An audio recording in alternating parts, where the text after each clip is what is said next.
आज हम लोग करेंगे एग्जाम्पल 4.16 जिसमें क्वेश्चन बोला गया कि particle position on the x axis is given by, वो दे रखी है x is equal to 4 minus 27t plus t to the power 3 और x मीटर में है, नहीं x डिस्टेंस है और t टाइम सेकेंड में है।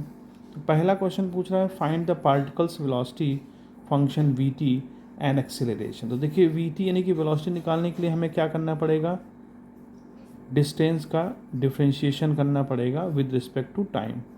तो ये हमें क्या देगा, वेलोसिटी। तो देखो ये कांस्टेंट है, ज़ीरो जाएगा, -27 प्लस 3t³ ये आ जाएगी हमारी वेलोसिटी। और एक्सेलरेशन कह रहा था इसको डबल डिफ्रेंशिएट कर दें, यानी dv/dt कर दें वेलोसिटी को, तो क्या बन जाएगा, ये तो ज़ीरो जाएगा, 6t आ जाएगा। ये हमको वेलोसिटी दे रहा है और ये हमको एक्सेलरेशन दे रहा है। तो इसके लिए पूछा था उसने, ये बता दिया। ये तो पहला क्वेश्चन का आंसर हो गया। फिर कहता है कि is there ever a time when v equal to zero. v जब ज़ीरो होगा तो क्या कोई टाइम होगा, तो इस पहली इक्वेशन में हम v को ज़ीरो करके देखते हैं, +3t²। तो जब अब v आप ज़ीरो लिखेंगे तो -27 प्लस 3t², तो ये बन जाएगा 3t² इज इक्वल टू 27। तो t की वैल्यू आ जाएगी 9 और स्क्वायर रूट हो जाएगा, तो ये +-3 हो जाएगा। यानी कि जब वेलोसिटी ज़ीरो थी उस वक्त टाइम +3 यानी कि टाइम 3 सेकेंड था या -3 सेकेंड था। यानी कि टाइम जब हमने शुरुआत करी, टाइम जब हमने देखना चालू किया उसके पहले -3 सेकेंड, यानी जैसे मान लीजिए जीरो से हमने टाइम यहाँ स्टार्ट किया तो -3 सेकेंड का मतलब 3 सेकेंड पहले जब हमने टाइम स्टार्ट किया उसके 3 सेकेंड पहले पार्टिकल की वेलोसिटी ज़ीरो थी, यानी उस समय वो रेस्ट में था, यानी उसकी वेलोसिटी ज़ीरो थी। और +3 सेकेंड यानी कि 3 सेकेंड बाद अगर हम देखते हैं, यानी जीरो से स्टार्ट करेंगे 3 सेकेंड बाद देखेंगे तो 3 सेकेंड बाद भी वो जो है उसकी वेलोसिटी ज़ीरो थी। तो ये इंडिकेट करता है। फिर क्वेश्चन कहता है कि does describe the particle motion for t equal to zero. तीसरा वाला ऑप्शन कहता है कि t ज़ीरो और ज़ीरो से बड़ा, यानी कि जिस समय t ज़ीरो हो उस समय उसके मोशन को हम क्या बताएंगे। तो देखिए यहाँ पर अगर हम देखें t is equal to zero पे तो डिस्टेंस क्या थी ये हमें देखना पड़ेगा। तो जब t ज़ीरो है, for t is equal to zero, तो डिस्टेंस हमारी देखिए इस इक्वेशन में, जो ये इक्वेशन थी हमारी ये वाली, इस इक्वेशन में t की वैल्यू ज़ीरो रख देंगे तो क्या आ जाएगा।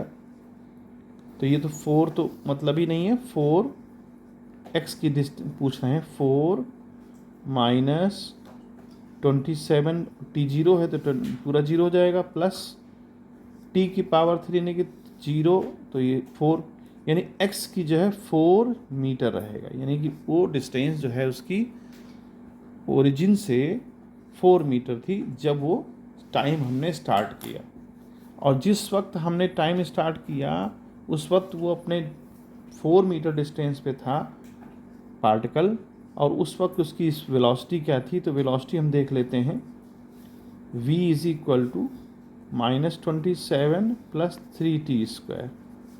तो -27 प्लस t की वैल्यू ज़ीरो, तो ये यानी कि -27 मीटर पर सेकेंड की स्पीड थी, यानी इसका मतलब निगेटिव डायरेक्शन में था।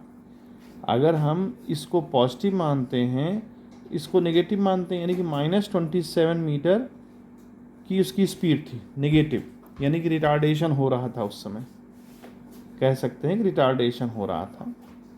ठीक है, -27 का मतलब। फिर तीसरी चीज़ है कि जब t की वैल्यू जीरो से बड़ी है, तो t की वैल्यू जीरो से जब बड़ी होगी तो देखिए जीरो से बड़ी में दो चीज़ें यहाँ पर हैं, एक +3 है जीरो से बड़ी, तो जब +3 हम लिखेंगे तो उस समय जो है जीरो से बड़ा का मतलब जीरो से ग्रेटर हो और 3 तक।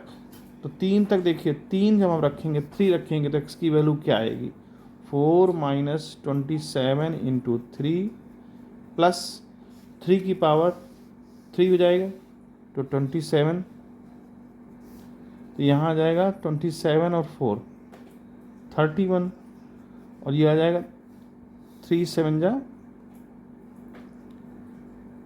81। तो इसको अगर हम माइनस करेंगे तो ये आ जाएगा -50, यानी -50 मीटर डिस्टेंस पर वो था जिस समय t की वैल्यू 3 थी, यानी कि जिस समय वो 0 से बढ़ करके जब 3 तक पहुंचा होगा तब भी उसकी वैल्यू जो है -50 होगी। और वेलोसिटी क्या रही होगी, तो वेलोसिटी के लिए हम लोग देख लें इस वाले इक्वेशन को।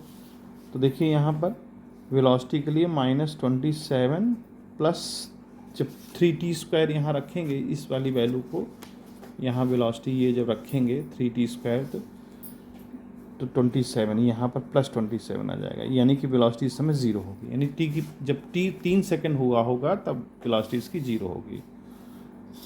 तो इस तरह से हम मोशन को इसके डिस्क्राइब कर सकते हैं, क्योंकि उसने थर्ड ऑप्शन ही पूछा था कि पार्टिकल के मोशन को डिस्क्राइब करिए, 0 के इक्वल हो और 0 से बड़ा हो। तो 0 से बड़ा मतलब 3 सेकंड के लिए जो है हमने देख लिया, अप टू 3 सेकंड के लिए। तो ये इस तरह से इसको सॉल्व करेंगे।